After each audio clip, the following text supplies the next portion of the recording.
ذکر قلب سب سے نرم، گہرا اور سیدھا اللہ سے جڑنے کا ذکر ہے، جس میں زبان نہیں بلکہ دل ذکر کرتا ہے، جس میں اللہ کا نام سیدھا دل پر اترتا ہے اور دل اسے اندر ہی اندر پکارتا ہے۔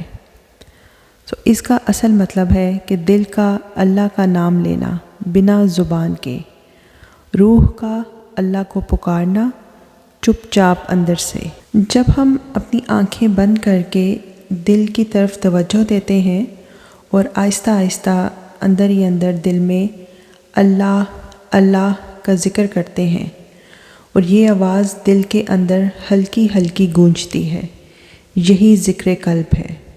اس میں زبان چپ، آواز نہیں، بس دل کا اللہ کا نام لینا، جیسے دل دھڑک رہا ہو ویسے اللہ کا ذکر چل رہا ہو، تو ہر دھڑکن کے اوپر اللہ اللہ کا ذکر کرنا۔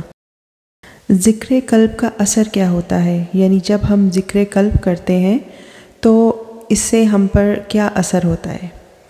سب سے پہلے تو دل کا بوجھ جو ہے وہ ہلکا ہو جاتا ہے، غصہ اور جیلسی جو ہے وہ ختم ہو جاتی ہے، وہ پلٹ جاتی ہے، رات کی جو بے چینی ہے وہ کم ہو جاتی ہے، درد اور غم نرم پڑ جاتے ہیں، پرانا زخم بھی وہ بھی ختم ہو جاتا ہے، آہستہ آہستہ وہ مدھم ہونے لگ پڑتا ہے، روح کو سکون ملتا ہے، نفس جو ہے ہمارا وہ تمیز سیکھ جاتا ہے، دعاؤں کا اثر بڑھتا ہے، دل اللہ کے قرب میں داخل ہونا شروع ہو جاتا ہے۔ یہ سب ذکر قلب کی ہی نشانی ہے۔